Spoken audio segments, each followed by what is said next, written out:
That was one thing. The next day we got a little bit more carried away and we decided we would stop the BAE Systems arms dealers getting to the fair. And we did it by throwing hippies at their bus, who, not literally, they're sort of rescue hippies, they're all looked after, and they have nice homes. But we put hippies in front of the bus stopped, and me and some friends nipped underneath the bus and attached ourselves to the axle of the vehicle using a bicycle D-lock and our neck, which, we rushed the planning meeting, in all honesty, and which you realise when you're attached to an axle with a D-lock. The driver and the arms dealers panicked, and they delayed the bus for about an hour and a half while we stayed underneath. We were dragged out. I should say, I have a mate called Bobby who was supposed to be our legal observer, and he suddenly joined me under the bus. I said, "What are you doing?" He said, "I just thought it looks really exciting." And he brought a chain along, so he locked himself on. And then he got his phone out and he's phoned his partner and said, I'm going to miss tea.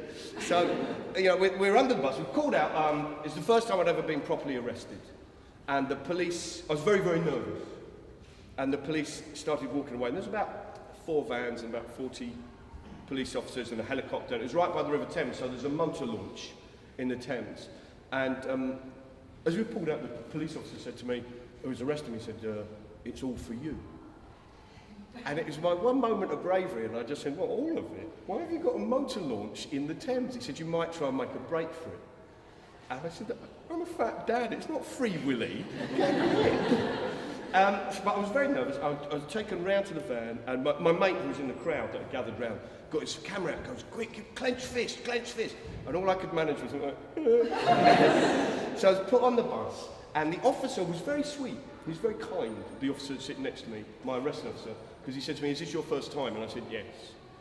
And he said, "Don't worry, I'll be gentle on you." And I went, and he went, "No, it's all right, just paperwork, you'll be briefed, it's fine." And we're all sitting down, and my mate Bobby, from the back of the bus, goes, "Officer," in quite a provocative way. And everyone turns around and looks at him. He said, "I've got a question." And all the police went, "Go on then, son."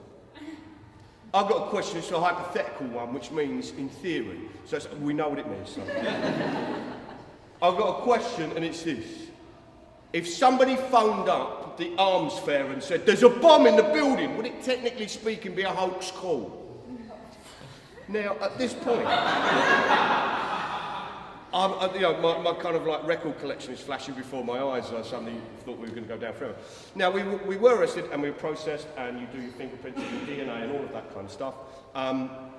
We were released and acquitted on a legal technicality of being innocent, which doesn't often work. But once, and the one great moment we had was in the court case where one of the police officers stood up and told the truth. We were charged with criminal damage to the bus.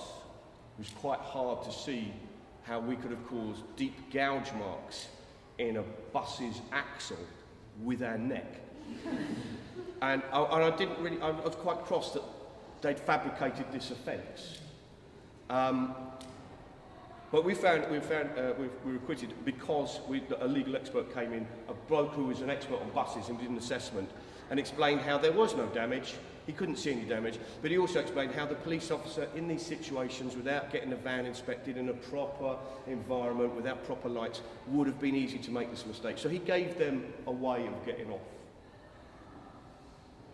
The moment that stays with me is when the police officer stood up there in the dock and was as nervous as we were. And he stood there and he held out his notebook and just said, "I looked under the vehicle and I saw the defendants that I now see opposite me under the vehicle. Come out," I said. "No," they replied. I asked how long they intended to remain under said vehicle. They said indefinitely. I then asked who was the ringleader or the organiser, to which they replied, "I'm Spartacus." And of course we're all very excited. We thought, we were sitting in the dock going, "That's very funny, who thought that?" And Bobby's going, "I did it." And actually there's this little moment of joy within all of that stupidity of the legal process. We were acquitted.